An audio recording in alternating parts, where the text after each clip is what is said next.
नमस्कार, मैं उमा रमन पाठक। आप सभी को 72वें गणतंत्र दिवस की हार्दिक शुभकामनाएं।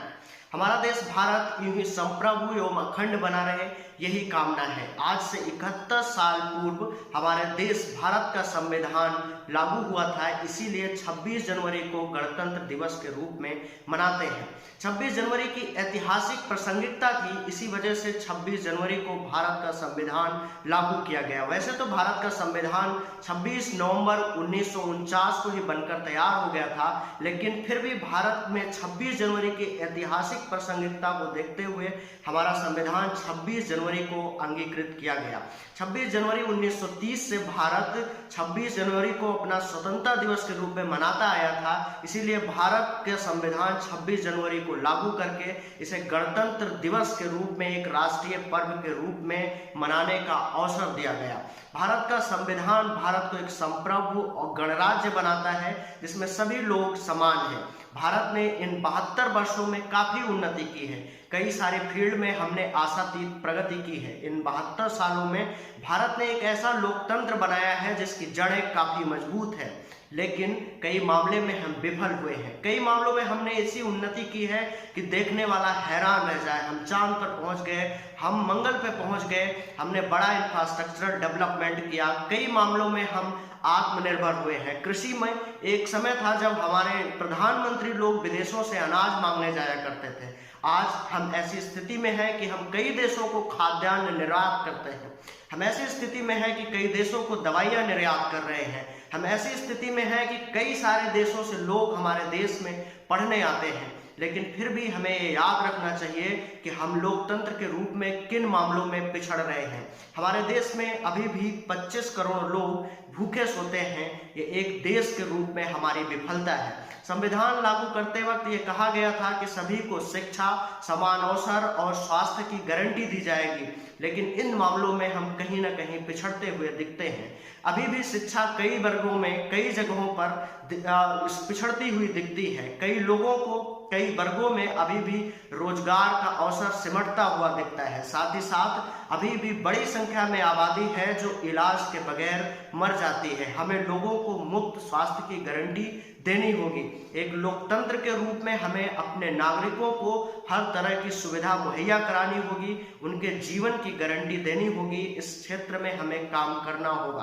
कोई भी व्यक्ति बिना इलाज के, बिना पढ़ाई के ना रहे, इसलिए हमें कार्य करना होगा।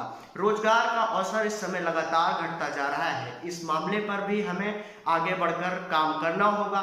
देश के नेताओं को, प्रधानमंत्री को, अधिकारियों को और जनता को मिल बांटकर रोजगार के अवसर पैदा करने होंगे, जिससे कि कोई भी युवा और कोई भी व्यक्ति दुखी न रहे। हर हाथ में काम हो और देश तरक्की करे। हर व्यक्ति जो है अपना योगदान दे देश के विकास में, देश के आगे बढ़ाने में उसका योगदान हो। कोई भी व्यक्ति खाली ना रहे, कोई भी बेरोजगार ना रहे, कोई भी दुखी ना रहे। इसलिए हमें अपने लोकतंत्र को अभी और आगे ले जाना है और इस देश की जनता को उसकी भागीदारी को बराबरी से सुनिश्चित करना है। इस देश में कई ऐसे संस्थान हैं जहां पर अभी भी एलीट क्लास का प्रभुत्व है। कई गरीब तबके और कई वर्ग के लोग काफी कम संख्या में वहां देखे जाते हैं। IIM जैसे संस्थानों में गरीब तबके के लोग बहुत थोड़ी संख्या में हैं। IAS जैसी बड़ी सर्विसेज में एक मध्यम और गरीब तबके का आदमी जाने की सोचने के पहले डरता है। वहां पर तैयारी का खर्चा प्लस उनकी पढ़ाई का खर्चा, ये सब सोचकर आदमी पीछे हट जाता है।